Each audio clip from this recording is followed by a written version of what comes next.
ఒక ఫ్రెషర్‌కి కంటిన్యూగా rejections face చేస్తూ ఉంటారన్న. అలాంటి సమయంలో స్టూడెంట్స్ అసలేం చేయాలి?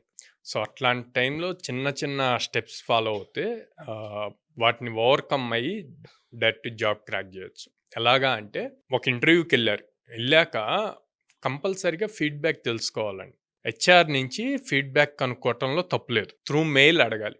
సో, నేను సో అండ్ సో ఇట్లాగా పలానా రోజు ఇంటర్వ్యూకి అటెండ్ అయ్యాను. సో, నా ప్రోగ్రెస్ ఏంటి? ఆర్ ఒకవేళ రిజెక్ట్ అయితే ఎందుకు రిజెక్ట్ అయిందో కొంచెం ఇన్ఫార్మ్ చేస్తే I will prepare well for my next interview. It will help me అని చెప్పి పొలైట్‌గా కన్విన్స్ చేసే పాయింట్‌లో రాస్తే గనక వాళ్ళు కంపల్సరీగా రిప్లై ఇస్తారు.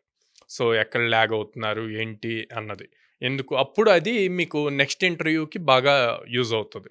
అది చేయరండి చాలామంది. సెకండ్, అసలు వీళ్ళు అప్లై చేసిన జాబ్స్‌కి అందులో ఉన్న స్కిల్స్ వీళ్ళ రెజ్యూమ్‌లో ఉన్న స్కిల్స్ మ్యాచ్ అవుతున్నాయా లేదా? థర్డ్ వచ్చేసి మన లింక్డ్ఇన్ ప్రొఫైల్ అప్‌డేటెడ్‌గా ఉందా లేదా చూసుకోవాలి. ఇంటర్వ్యూయర్ మిమ్మల్ని సెలెక్ట్ చేయాలంటే మీ దగ్గర యూనిక్ క్వాలిటీ ఉండాలి. ఆ యూనిక్ క్వాలిటీ ఎలా చూపిస్తారు? సార్ యూనిక్ క్వాలిటీ అంటే మళ్ళీ స్కిల్లే కదా సార్ అనొచ్చు. స్కిల్లే. బట్ ఆ స్కిల్‌నే మీరు ప్రెజెంట్ చేయాలి. ఎలా ప్రెజెంట్ చేయగలరు? కొన్ని మినీ ప్రాజెక్ట్స్, మేజర్ ప్రాజెక్ట్స్ చేయాలి. వాటిని డిప్లాయ్ చేయాలి. డిప్లాయ్ చేసిన వాటిని మీరు రెజ్యూమ్‌లో, లింక్డ్ఇన్‌లో మెన్షన్ చేయాలి. గిట్‌హబ్‌లో పుష్ చేయాలి.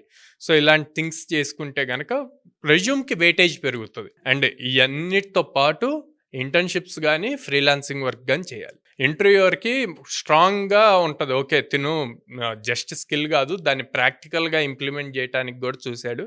సో, తిను వర్తీ క్యాండిడేట్ అని జెప్పి ఒక పాయింట్‌లో తనకి కన్విన్స్ అవుతాడనమాట.